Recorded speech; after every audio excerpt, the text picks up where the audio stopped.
Hi there, I'm back again with another video, and today I'm going to be talking about women's self-empowerment.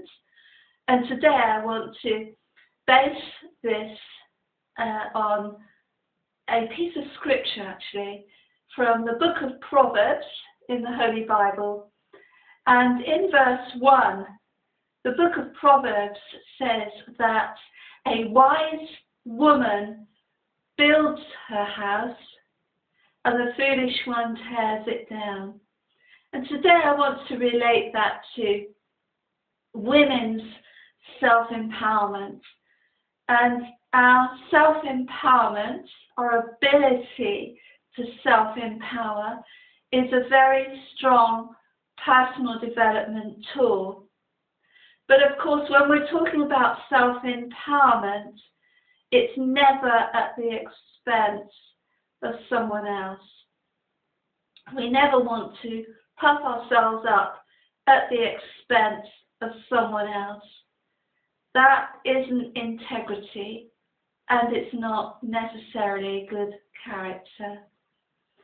So, from the perspective of empowerment, I want to zoom in on an issue which is something that can rob us of our self-empowerment, and that is when we compromise ourselves, when we undermine ourselves, when we self-sabotage.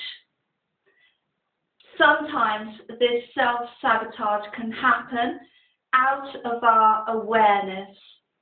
We can do so subconsciously without realizing that we could be sabotaging our own empowerment and our own life, potentially in the process.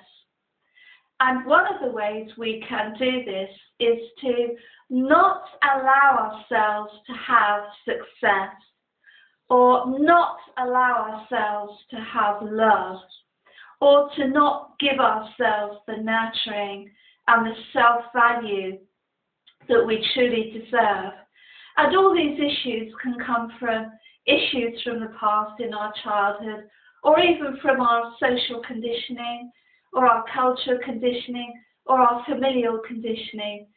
And yet, when we want self-power, we may feel sometimes as if we're coming up against a wall, if you will, and we may not understand why we feel so stuck and unable to move forward, unable to gain that success we need, unable to have that happiness.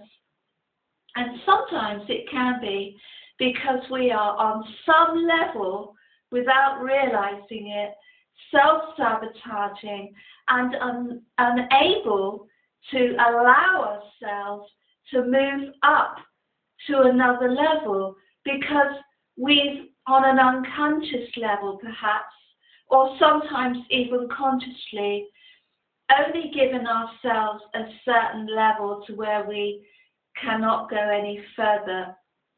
In terms of a glass ceiling, it's a glass ceiling that we've actually put in place ourselves, but may be completely out of our awareness. We may not be aware of what we're doing and why we're self-sabotaging. So this week I want to give you some homework, a little bit of fun homework hopefully, for you to do if you want to. And that is just to have a look at ways in which you may have self-sabotaged your own personal development, your own life, your own being, through your own behaviour and your own choices.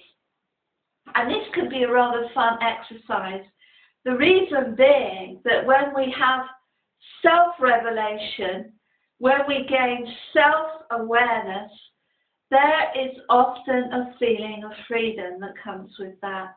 We're set free on some level, and we're able to move up to another level developmentally, because we've gained that awareness.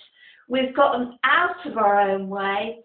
We've moved away the blockages that are stopping us from moving forward. And we've gained personal awareness, which we can use in the future when we find ourselves potentially sabotaging our own empowerment. So it's a pretty good idea to have a look at our own behaviour, have a look at our own thought processes, have a look at our own feelings regarding our own success, our own achievements, our own receiving that love, receiving that committed relationship. What justifications have we used in order to stop us moving forward? And a lot of the time, a lot of our decisions in this respect, if we're self-sabotaging, can be to do with our own fears.